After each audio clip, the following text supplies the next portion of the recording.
Olá, esse é o podcast Inclusive, dedicado a discutir questões relacionadas ao autismo, e eu sou o apresentador Bruno Frederico Miller. Hoje nós vamos falar com a Maria Luísa Monteiro, ou Malu. Malu, tudo bem? Tô boa. Como você tá também, Bruno? Tô ótimo. Que bom. Malu, para começar essa conversa, eu queria saber um pouco sobre a sua história. Você vai falar seu nome, sua formação, como foi sua infância, como foi se descobrir autista, quando foi que você recebeu o diagnóstico, qual foi a sua reação ao diagnóstico, enfim. Eu vou começar bem breve, né? Assim, muitas das coisas que eu tenho passado na minha vida foram várias consequências, né? De várias coisas que aconteceram. Então, assim, vamos resumir. Eu vou resumir bastante para ajudar, né? A descrever melhor em linearidade. Quando eu tinha 5 anos, eu me movi do Faina, que eu nasci em Goiânia, fui para o Faina morar com meu pai e minha mãe biológica. E acabou que, nesse trâmite geral, assim, de eu mover do Faina para Goiânia, nos 5 anos, meus pais se separaram. E eu, com 5 anos, já inteligente pra caramba, tirava de cor, jogava CS 1.6 no computador da Lan House do meu pai biológico no Faina. Então, você tem uma ideia que a criança já não é lá normal, né? E eu tinha sempre essas minhas manias, né? De, conversar com todo mundo, ser muito aberta, ser muito legal. E chegando aqui em Goiânia, eu recebi um diagnóstico já da neurologista que eu tinha idealização suicida.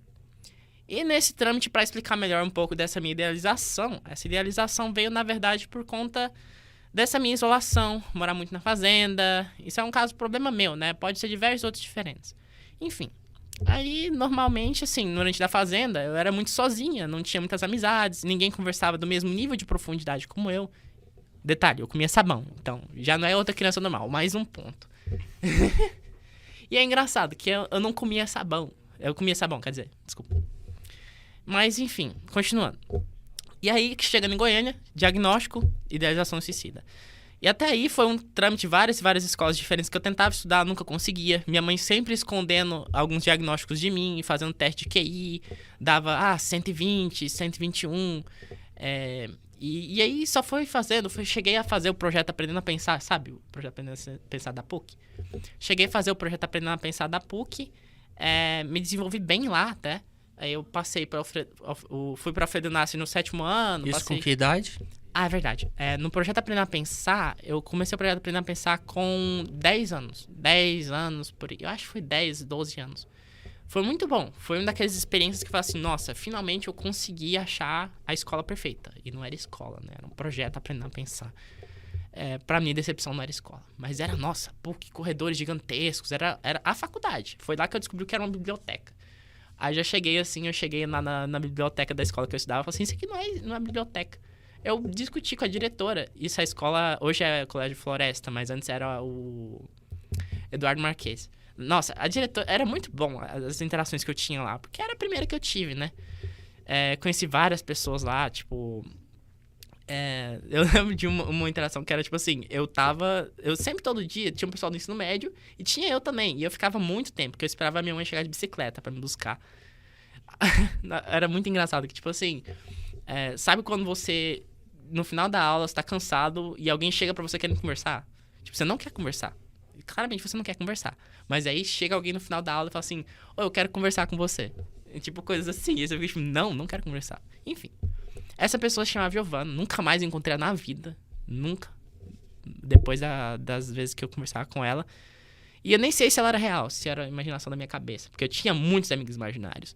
Com 4 anos, o meu primeiro amigo imaginário que eu tinha, quando eu morava na fazenda, né? Era Ratinho. Eu costumava andar com o carro. Falava assim, mãe, espera o Ratinho entrar. Eu abria a porta pra ele entrar. Eles esperavam, eles eram legais com isso. Apesar de eles nem verem quem era Ratinho. E eu tinha certeza de que ele tava do meu lado. Ratinho era um ratinho mesmo? Não, era um amigo imaginário. Não, eu sei, mas era um amigo imaginário na forma de ratinho? Não, era uma pessoa. Era uma pessoa, o apelido era Ratinho. Tá bom, entendi. Pessoa com o apelido Ratinho. Aí, essas várias experiências que eu tive, assim, bem isoladas, que comprovam muitas coisas, né? Enfim, caminhando aí um pouco no tempo, da Giovana, né? Que foi o turning point. Aí começou as coisas, né? A Giovana foi embora. Não sei se ela tinha falado isso ou não, que ela gostava de mim, eu entendi isso. E eu fiquei triste porque depois ela falou que era lésbica e foi embora chorando, não sei o que aconteceu. Enfim, pode ser mais uma coisa da minha cabeça também, não sei. E aí eu fiquei muito mal. E aí as coisas só foram desandando, chegou a puberdade para as crianças, né? As crianças chegam nessa fase na puberdade. 12 anos, 9 anos, 10 anos já chega na puberdade. E eu fiquei muito mal, porque eu não cheguei na puberdade junto com elas. E eu ficava assim, gente, mas por que eu não cheguei na puberdade? Era pra eu estar na puberdade com elas. Eu não sabia o que era puberdade, só um detalhe. Mas eu percebia que tinha algo de diferente na escola. O caderninho de desenho, ninguém mais usava. Que a gente tinha um caderno público de desenho. Que eu incentivava. Eu e o Caleb, a gente ficava assim, gente, vamos caderninho de desenho. Isso era o quê? 4º ano, 5º ano. E aí no 5º ano, já não queria mais usar. 6º ano, ninguém mais usava o caderninho. E eu tentava reviver. Gente, vamos usar o caderninho da escola. Vamos desenhar e colocar a curtida. A gente apagava o número de curtida. Quando tinha uma curtida 9, colocava lá. Mais uma, 7. Tinha 6. Mais um curtiu, a gente apagava com uma borracha e colocava lá, 7. E aí foi tentando reviver, não deu certo. Aí eu surtei, porque as coisas estavam dando errado. O único grupo de amizade que eu tinha de verdade, assim, de meninas, inclusive encontrei uma no supermercado, foi um tanto estranho, que ela nunca me viu, eu reconheci ela de longe, falei assim, oi, tudo bem, fulana? Eu esqueci o nome dela. Tudo bem, fulana? É a fulana. Não te conheço. Eu fiquei assim, oi? Aí, naquela confusão, muita rapidez, né? Supermercado, muita coisa acontecendo. Acabou que ela foi embora e eu fui terminar minhas compras. Enfim, isso aí, esse encontro que eu tive com ela já é muito bem depois, já foi esse ano retrasado. E aí eu fui pro 7º ano. E nesse 7º ano eu troquei de escola. Aí você imagina, adaptar com os colegas novos, adaptar com ambiente novo. Eu me adaptei bem porque eu sou de explorar os ambientes. Então, assim, por exemplo, essa sala aqui eu já olhei tudo quanto é coisa em volta dela. Só não olhei a sua casa. Ou a casa da pessoa que tá assistindo. Não seria muito legal falar isso, mas tá bom. Aí assim, voltando, 7º ano.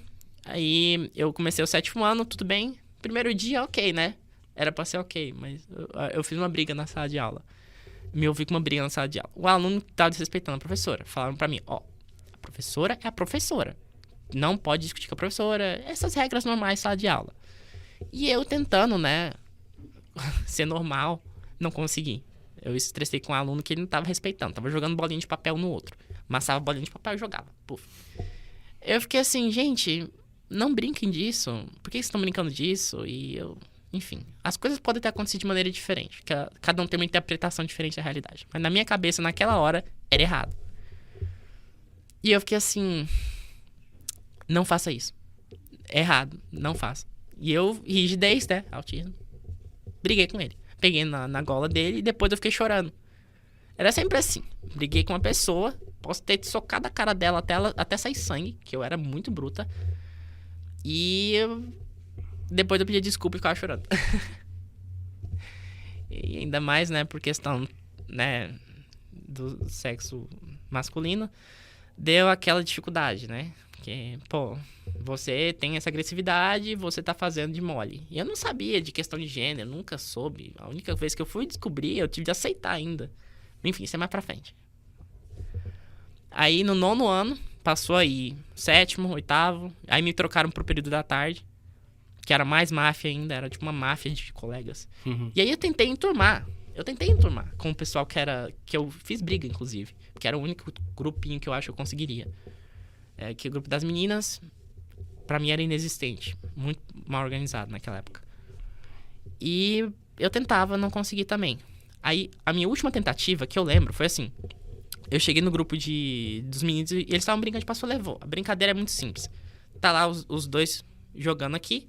Aí eles estão jogando a bola um pro outro, tentando fazer com que ele passe por baixo da perna. Aí passou, ele vai levar porrada até ele bater num lugar específico. Beleza, bateu num lugar específico, acabou. Ele para de levar porrada. Aí eu percebi que eles gostavam de dar porrada. Então eu falei assim, gente, então vai passar em mim, eu não vou bater. Simples assim, né? Nossa, maravilha. Agora vão bater em mim e eu não vou responder. Acabou. Ganhei a vida, zerei a vida. Amizades. Não foi bem assim. Eles enjoaram. E aí falaram de estranha. Ai, você é muito doida. Ai, você é muito estranha. Ai, não sei, várias coisas. E o bullying só piorava. Tinha o bullying nesse período todo aí. Não acabava. Eu usava óculos, era muito nerd, cabelinho social. E usava as coisas. Enfim. Mas como é que era esse bullying? Era coisa básica, né? Tipo assim, pelo menos pra mim é bullying básico. Que eu não entendia brincadeira. Aí o bullying começa a ficar pesado quando a pessoa começa a ligar e não, né? Buscar providências, isolar a pessoa que faz bullying com você. Porque tem o bullying mais discreto, digamos assim, que é só isolar a pessoa, não querer falar com ela. Tem o bullying que é mais verbal, que é colocar apelidinho, fazer brincadeira de trocadilhos, essas coisas. Eu não tinha... E tem um bullying físico, né? Que às vezes as pessoas batem ou fazem algum tipo de agressão física. Não, assim, acho que o máximo da física foi eles terem descido minhas calças no 9º ano. Acho 9º, 8º ano, eles desceram minhas calças. Mas assim... Eu procuro ter amizade com essas pessoas ainda. Não é que, tipo assim, eles fizeram bullying comigo no passado. A gente era criança, poxa, dá desconto. Eu dou desconto porque era criança. Criança é diferente. As dinâmicas, as pessoas vão crescendo, vão mudando. Então, eu não... Assim, na época é ruim, mas... Infelizmente, não tem como evitar. É conversar depois com a pessoa. Às vezes, melhor ou pior. É a fase da vida e... Infelizmente, alguns passam mais, outros passam menos. É saber tirar o melhor da nossa vida daquela situação específica. Mas então você acha que o bullying não teve um efeito de longo prazo em você? Teve, até hoje tem. Tá, tudo bem. Mas assim, é aquilo. Criança, às vezes não tem instrução, o pai não explica pra criança o que é bullying. E assim, faz e não faz. Porque eu tenho um ditado pra mim mesma que eu falo assim, é um ditado meu. Não tem nenhum compromisso com as pessoas ou com outras. É o meu, pra mim. Mas se alguma pessoa quiser adotar... Sofrimento demais causa trauma. Então, assim, eu penso assim... Se eu tô sofrendo demais, vai causar um trauma. Então, tente melhorar esse sofrimento pra ficar menor.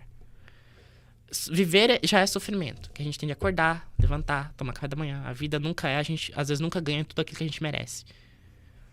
Mas, mesmo assim, a gente não ganha tudo aquilo que a gente merece, né? A gente tenta dar o melhor da gente nas situações. A gente nunca ganha o que merece, ainda assim. Mas, nesse não ganhar tudo aquilo que a gente merece, às vezes ter a resiliência de entender que isso pode causar trauma. E pedir ajuda. Uhum. Assim, tentar melhorar, pedir ajuda. Ou seja, dor demais causa trauma. Mas, às vezes, não ter dor é um sinal de alerta. Uhum. Que às vezes você tá infligindo dor em vez de estar recebendo dor. É tipo uma situação de vida normal. Pouco espinho, pra chegar perto um do outro, ele vai se espetar um no outro. E tem essas situações. Mas vamos voltar para sua história. Uhum. Então, continua do 8º, 7º ano. Você já tinha chegado no 9º ano, o que aconteceu depois? Então, 2017 foi o turning point, assim, que falou assim, a depressão tá mal. Eu tava no último dia da escola, eu olhei assim, né, do último andar, 3º andar do prédio alto do colégio do Alfredo Nasser, e eu olhei pro chão, falei assim, olha, chão, se eu pular e morrer, eu vou morrer? O que é morrer? Se auto morrer, né? E eu não sabia que existia o termo suicídio. Passava diversos setembros amarelos que pra mim não faziam sentido nenhum. Porque eu não entendia dos termos. Eu, como autista que sou, precisava de alguém falar pra me apresentar, pra eu entender algum termo. E depois que eu pesquisei suicídio, né? Muitos resultados, né? Não é igual você pesquisar se matar e suicídio. Hoje, não sei como é que é. Mas antigamente pesquisar se matar e suicídio eram resultados totalmente diferentes. Ou seja, quando eu pesquisei suicídio, a lista de um monte de coisa, de conteúdo, setembro amarelo, não se mate, CVV. Inclusive, o número de CVV eu cheguei a ligar, e como boa autista que eu sou, meio desengonçada na fala, naquela época, acabou que piorou a situação pra mim. Isso foi em 2018. 2018... Depois que aconteceu de eu olhar pro chão, o primeiro pensamento que eu falo que é suicida, que aconteceu na minha vida, foi em 2017. Eu quis morrer. Eu não sabia o que estava acontecendo com a minha cabeça, não sabia o que estava acontecendo com o meu corpo. E eu só tava na vibe, seguindo a vibe, ignorando a dor que eu sofria, ignorando o bullying que eu sofria, ignorando tudo. Qual seria a raiz dessa sua ideação suicida? Tem alguma motivação ou é uma coisa que você não é capaz de nomear? São raízes, né? Assim, desde criança eu já falei, né? Eu tinha um diagnóstico e eu não sabia. Eu fui descobrir esse diagnóstico, não é bem diagnóstico, né? Uma receita, tipo um laudo. Idealização suicida, 2007 que saiu, pra você ter uma ideia. Então, assim, 10 anos depois, buf, o primeiro sintoma apareceu do tentar suicida. E em 2018, várias vezes em 2018 eu tentei suicídio também. Assim, vai ficar um pouco pesado, gente. Não se importa. Eu não tenho muito filtro pra falar das coisas, mas Seja você mesmo. E assim, eu lá nos meus acho que 14 anos, que é 14, eu tentei entrar no Preveste, no colégio Preveste, eu tentei estudar no Preveste, não consegui, eu brigava com os professores. Ai, professor, mas o fulano de tal, o cientista, ele era racista, ele era privilegiado demais pra estar num cargo, tinha pessoas melhores do que ele pra estar estudando. E sempre foi assim, eu chegava com o professor, eu tentava conversar com o professor, eu brigava com o professor. Era de praxe. Eu chegar e discutir com o professor, debater com o professor, mas tem isso, aquilo, outro. Tipo, tentar estabelecer um diálogo com os professores. E nunca dava certo. Até hoje não dá. Mas eu tento. Mas, e aí, quando foi que você foi diagnosticada como autista? Esse que é a melhor parte. É porque de 2018 até 2021, eu era interna de clínica psiquiátrica. Assim, é meio chocante, né? Porque, putz, clínica psiquiátrica. Mas a diferença da clínica psiquiátrica é que lá pode ter doido que não quer se tratar, mas tá sendo dopado. E tem os doidos conscientes que quer se tratar. Desculpa o termo doido. Mas é porque, né, um estereótipo que as pessoas usam muito. Ah, é doido, tá indo na clínica psiquiátrica, é doido. Não. É uma pessoa que quer melhorar. Ela tá mal, muito mal, ela precisa de uma internação. Então ela vai se internar pra melhorar a saúde mental dela. E como, né, a questão do autismo nunca era apresentada, era bipolaridade, era transtorno de hiperatividade de atenção, era tudo isso, sabe? Bipolaridade, transtorno de déficit de atenção, nossa, várias coisas, borderline. E nunca acertava, nunca ia no ponto, na raiz da questão. Aí chegou no IFG, que eu estudava no IF, eu passei no IF na cidade de Goiás, fui pra cidade de Goiás tentar estudar lá, tá aí uma boa parte. Na cidade de Goiás, sabe quando você... Interior é diferente de cidade normal. Interior é tipo assim, a maior idade pra você beber é tipo 14 anos. 14 anos no interior, tipo, na maioria das vezes você já tem... Acabou, maioridade. Ou seja, lá no interior tinha gente que dirigia com 14 anos, bebia com 14 anos, fazia relações sexuais com 14 anos. E eu não sabia, isso era um mundo novo pra mim. E assim, ninguém me explicava do jeito que um autista entende. E eu não sabia que era autista. Aí eu me envolvi com droga, me envolvi com bebida alcoólica, tudo que, assim, ia piorar o meu caso. Até o ponto de eu começar a piorar a idealização suicida, tentar suicídio várias vezes e me embebedar cada vez mais. Me cortando parte do meu corpo, me automutilando, me autobatendo. Naquela época também que eu comecei a perceber que tinha uma área de mim que não era masculina, que alguma coisa em mim não era masculina, nada em mim era masculino, e só foi abrindo as coisas. Sabe a primeira conta do Google que você cria? Então, eu coloquei sexo indefinido, porque eu não sabia o que era sexo. Na minha cabeça era uma coisa meio estranha. E aí eu comecei a explorar essa minha área mais, né, masculina. Eu tentei me olhar no espelho com roupas, tentar me imaginar toda musculosa, né, com aquele bum. Eu não conseguia, e dava uma danura, tipo, não é eu. Tipo, um estranhamento natural. Algo que... Isso, eu fui olhar pra pensar, né? 9 anos de idade já começou isso. Que com 9 anos de idade eu fiz minha primeira conta do e-mail. E na minha primeira conta perguntou lá: masculino, feminino, eu prefiro não falar. E eu falei assim, prefiro não falar. Porque eu achava que era mulher, mas minha mãe não gostava, né? Que pessoal mais antigo, eles não tinham cabeça aberta pra isso. E fora que minha mãe também é bem rígida. Acredito que ela possa ter autismo. E isso tudo, assim, aconteceu em 2018. Eu me descobrindo, parando pra refletir algumas coisas na minha vida. E eu sempre fui uma pessoa filosófica. Eu quero ter razão pras coisas. E como não tinha, às vezes, razão pra viver, dane-se. Morrer. Não tem outra solução. Eu já pensava nesses cenários várias vezes. Falava assim, e se eu morrer? Morri. Só que eu nunca pensava nos outros. E quando eu comecei a pensar nos outros, foi na clínica psiquiátrica. Me trouxeram pra Goiânia, da cidade de Goiás. Fiz transferência do IF pra Goiânia. Transferiu, puf. Cheguei aqui, começou a tentar dar diagnóstico, eu querendo morrer, e abrir a porta do carro em movimento. Era umas coisas bem punk, sabe? Tipo, umas coisas bem, tipo, pegar a faca e apontar pro seu pescoço, ter de esconder faca, ter de esconder corte, ter de esconder tudo. Que eu achava. E um dia eu me tranquei no banheiro também. Enfim, coisas pesadas não vamos falar. Vamos pensar numa coisa melhor, assim. Chegou 2020, estudando IF. Tinha um psiquiatra lá que ele ficava me olhando no corredor. Chegou em mim, aí eu cheguei lá pra consultar com um psiquiatra, né? Que tinha um psiquiatra grátis no IF. De graça, até injeção na testa. Brincadeira. Pra tentar tirar um pouco da atenção de vocês. E aí eu cheguei no psiquiatra e apresentei, né, as coisas que eu fazia, que eu tomava. E ele falou assim, não, faz assim, lê esse livro. Ele me passou A Diferença Invisível. Acho que é da Jude, eu não sei. Eu não conheço esse livro. O livro A Diferença Invisível. Pesquisar lá, vai ter até um livro, que era audiolivro.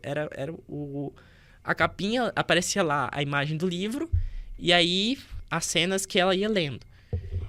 E eu falei assim, gente, ela sou eu. As coisas que aconteciam, por mais que sejam diferentes, eu sabia dizer que era uma coisa diferente, que era uma coisa igual a minha. Acabou. Cheguei, pá, bati o olho e falei, eu. Aí adivinha o que eu falei pro doutor na próxima sessão. Doutor, mas ela sou eu. Ele falou assim, pois é. Você tem transtorno espectro autista. Você é autista. Eu fiquei assim... É isso? E... bola pra frente, né? De acordo com o que ele falava. E aí eu fui pesquisando. Encontrei o Naya. Encontrei os grupos e... a vida foi começando a encaixar as peças. Às vezes reclamam da peça do autismo. Minha pegada, por exemplo, da peça do autismo agora, né? Com essa história que eu tô falando. O símbolo do autismo, sim, né? O como quebra-cabeça e tal. Eu penso assim, se querem deixar o quebra-cabeça, por mim tudo bem, porque faz sentido. É aquela peça que você nunca tá achando, e quando você acha, você encaixa, e é um quebra-cabeça gigantesco. Quanto mais você vai se autoconhecendo no espectro autista, mais você conhece coisas que te complementam. E essa rigidez que a gente tem, se a gente trabalha ela, cara, eu fico vendo que, tipo assim, quanto mais você trabalha a pessoa do espectro autista pra quebrar essa rigidez, ela vai desenvolvendo e ela vai se tornando uma pessoa muito poderosa e autoconhecedora de si própria. É uma coisa assim, investir na pessoa que tem autismo é mágico, porque você vê a mudança. E assim, tem estudos que, né, estudos. É que nem aqueles estudos do ovo, né? Os cientistas pegam uma visão diferente e outro pega outra visão. A minha visão que eu mais aceito é essa do nível de suporte sobre autismo e que é uma deficiência física. Por causa que uma área do cérebro é um transtorno de desenvolvimento, que algumas partes do cérebro não desenvolvem junto com as outras, ou não desenvolve, ou desenvolve demais, ou desenvolve menos. Enfim, é um transtorno. E saber disso é importante. Tanto que minha psicóloga comigo, ela conversa, não é de uma maneira filosófica. Não, ela pega o cérebro dela e começa a apontar. Essa área do seu cérebro aqui, ó, não tá funcionando. Aí você tem de fazer isso pra fazer com que ela funcione. Estimular isso. E aquilo fazia sentido pra mim. Pra outras pessoas pode não fazer. Mas vamos dizer, né? As tips and tricks do autismo. Dicas e passos do autismo, vamos dizer assim. Cada autista aprende de um jeito. E Malu, eu queria que você falasse bem rapidamente, porque eu quero depois abordar seus hiperfocos, mas antes eu queria que você me dissesse assim, o efeito que o diagnóstico teve em você, se descobrir autista, e a importância do Naya nesse processo. Olha... O Naya... Eu vou falar como é que eu conheci o Naya, pra você ter uma ideia. Eu tava com o Andy numa festa do partido, PCB. Eu não era de partido. Inclusive, eu me considerava uma pessoa de centro, nem de direita, nem de esquerda. Eu tenho minhas opiniões políticas, mas eu prefiro não comentar, porque não compensa. Afinal, quem resolve isso não é nem a gente. Aí, assim, eu tentando, né, conversar com ela. Nossa, Andy, você é autista. Eu nem sabia que era Andy. Eu vi uma pessoa com um fone gigantesco. E como eu tinha visto na internet uma pessoa sobre autismo lá com um fone daqueles da 3M, sabe? Que era de trabalho. Eu cheguei lá e falei assim, você é autista? Ela falou assim... Sabe quando o olho dela brilha? O olho de Andy brilha? Tipo, é uma coisa muito, muito, muito legal. Tipo assim, porra, como se você tivesse tocado no hiperfoco da pessoa, sabe? É muito... A pessoa se identifica. Aí ela olhou pra mim assim, sim! Eu falei assim, eu também sou, é recente. Ela falou assim, nossa, que legal! Aí a gente ficou assim, né? O estereótipo de autismo. Aí ela falou assim, vem no Naya. Aí eu falei assim, onde que é o Naya? Ela falou assim, no Parqueião. Aí fui conversando com ela, nem pode ser assim, às vezes nem foi essa sequência, mas enfim, foi numa festa partidão. E aí eu fui no Naya, cara, eu cheguei lá, eu fiquei assim, gente, o lugar é mágico, é uma coisa assim, se eu chegar no Naya, é outra energia, eu coloco o meu eu de fora na porta, chego lá e falo assim, é outra pessoa, sou outra maluca, porque lá eu consigo desenvolver as coisas que eu lá fora não consigo. Por exemplo, em perceber no outro algo que eu posso fazer também e que às vezes eu não percebo, porque lá fora as pessoas mascaram. E no Naya é onde eu tiro essa máscara para conseguir enxergar outras máscaras que podem me ajudar, ou que estratégias diferentes. Então, assim, os autistas se reunirem, se integrarem, é ótimo e não ao mesmo tempo. Por quê? O Naya me ajudou muito na questão social. Na questão de perceber algumas coisas em mim. Às vezes, perceber que, no caso, por exemplo, do autismo, pra eu me autoafirmar uma mulher, eu não precisar de usar roupas extravagantes. Eu poder simplesmente, às vezes, usar uma maquiagem simples, usar roupas mais simples, como mulher comum. Usar uma roupa simples. Não precisa extravagar demais. Senão, né, às vezes vira como alguns homens falam, vira puta. Desculpa o palavreado, gente. Mas... É que o autista, ele é muito sincero, né? E eu ele não tem filtro. Então, às vezes, a gente solta, assim, palavras, expressões, opiniões que não são muito politicamente corretas, digamos assim. São totalmente incorretas. E aí a gente pede um pouco de paciência dos ouvintes, porque a gente também está nesse processo de socialização, né? Afinal de contas, a base do autismo é a dificuldade de se expressar, de estabelecer relações sociais. Isso passa também pela comunicação verbal. Mas continua... Mas não é todo... Gente, não é todo homem que fala Fecha isso, aí, tá? Malu, porque eu quero ouvir sobre seus hiperfocos. Ah, tá. É verdade. O hiperfoco. Gente, espera só um minutinho. Eu vou trocar a bateria da câmera. Tá. E aí, Ok. nosso tempo tá acabando, mas podem encerrar tranquilos. Tá. Pra vocês irem caminhando pro encerramento. Tá, mas aí para ou continua? Não, pode continuar. Ah, tá. Ok. Tá. Só vou trocar a bateria. Então, Malu, fala pra gente sobre os seus hiperfocos. Ok. Hiperfoco, né? Pode parecer meio estranho, mas eu tenho uns hiperfocos mais no lado, vamos dizer assim, racha. De rua mesmo. Eu gosto muito desse, tipo, termo racha de rua. Que na verdade é um racha de rua, na verdade é corrida de rua. Eu gosto muito disso, é uma coisa muito interessante, que eu acho. São coisas mais underground. Mas você pratica isso? Não. Quem pratica não fala. Aí, tipo assim, tem outros hiperfocos também, que é a questão da jogo de tabuleiro de guerra. Meu hiperfoco no militarismo em geral é muito bom. Eu digo que eu refino ele bastante, sempre dou uma olhadinha ali, outro geopolítica, militarismo, mundo do militarismo, tecnologia Como militar. que é isso, esse hiperfoco no militarismo? O que é isso? Então, não é um hiperfoco do tipo, eu quero servir na guerra, eu quero lutar em guerras. Não. É mais de como a guerra é desenvolvida, como você caminha pra paz só de você vencer o seu oponente sem precisar de matar ele. Você cerca o seu oponente e força ele à rendição. Por exemplo, privando ele de água, privando ele de alimentação, para exaurir o seu oponente Seria de um forças hiperfoco na energia. guerra, estratégia de guerra, essas coisas. Não é um livro do Sun Tzu de você ler a arte da guerra. É mais uma coisa tipo, você avaliar aquilo que a guerra envolve para você conseguir desenvolver uma estratégia melhor, tanto num campo de batalha, por exemplo, ou fora de um campo de batalha. Mas você não estuda relações internacionais. Não necessariamente você precisa estudar relações internacionais para saber um pouco de militarismo. Não, eu sei disso. É que eu tô falando no sentido de que se você tem hiperfoco nisso, talvez fosse um curso interessante. Eu sou mestre em relações internacionais. Eu né? queria fazer... Era um outro curso.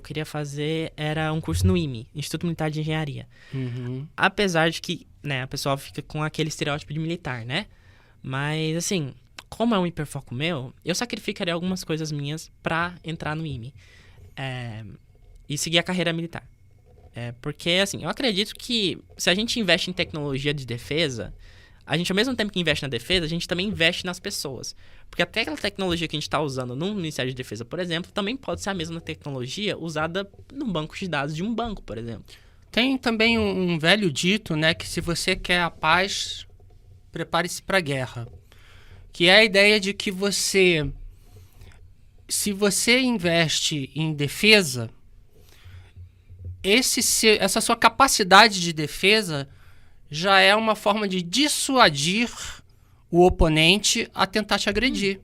Então você tem que ter uma capacidade militar para se defender, planejando para a guerra, se preparando para a guerra, mas fortalecendo o seu horizonte de paz. Eu já penso assim, que a mesma arma que a gente usa para defender, a gente também usa para atacar. A mesma munição que a gente usa para disparar contra um outro ser humano, a gente também usa para disparar contra nós. Ou seja, a arma que a gente está usando pode ser a mesma que ele está usando pra gente também. Arma de fogo. Um dispositivo de disparo de munições de metal. Às vezes metal, radiação, enfim. Um projétil está sendo disparado contra a gente. Pode parecer meio estranho, às vezes, ver uma pessoa autista, trans, falando sobre isso, né? Mas, assim, é um hiperfoco meu. Porque, assim, se eu fosse escolher, se eu pudesse nascer normal ou autista, eu escolheria nascer normal. Quero que isso fique bem claro, porque normal, não é legal... Neurotípico, né? Neurotípico. Eu falo assim normal porque eu já considero outros níveis de normalidade. Por exemplo, o que é normal e o que não é normal. Normal é uma coisa que já está acontecendo com um padrão, já é pré-estipulado. Já é uma coisa que se entende... Dentro da normalidade. Dentro das possibilidades é uma coisa que daria certo. Uhum. Ou seja, eu consegui estudar bem, normal, socializar normal... No caso, conseguir atender às necessidades de socialização que eu tenho. Conseguir, né, ter um nível de neutralidade, ou seja, não ser muito feliz nem muito triste no meu humor. E manter os padrões dentro dos padrões normais. Que, na minha concepção, pelo menos, padrões não são ruins. Eles servem para ajudar a sociedade a um objetivo em comum. Ou seja, a gente tem um objetivo. Para chegar nele, a gente tem toda uma linha de procedimentos, às vezes, que é bom seguir. Não é que você tem que seguir todos eles à risca, mas que é bom, às vezes, dar pelo menos uma tangenciada neles para você conseguir ter um progresso um pouco mais avançado com base em experiências passadas. Ou seja, pode ter outras maneiras também de melhorar e não foi documentado ainda. Mas tanto que, a gente faz tratamento, terapia, várias coisas para mitigar essas deficiências e esses problemas que a gente tem, às vezes, no dia a dia, para a gente conseguir viver melhor. Viver com pessoas neurotípicas também, que é uma coisa boa, que até que se prove o contrário, ainda tem mais pessoas neurotípicas do que neuroatípicas, na questão do espectro autista, né, que eu penso. Entendi. Malu, a gente tem que encerrar. Foi um depoimento muito intenso, muito importante. Você acha intenso? Foi muito bom. Mas você também, né? Muito obrigado pela sua participação, gostei muito. E esse foi o podcast, inclusive. Eu sou o apresentador Bruno Frederico Miller. Muito obrigado a todos pela audiência.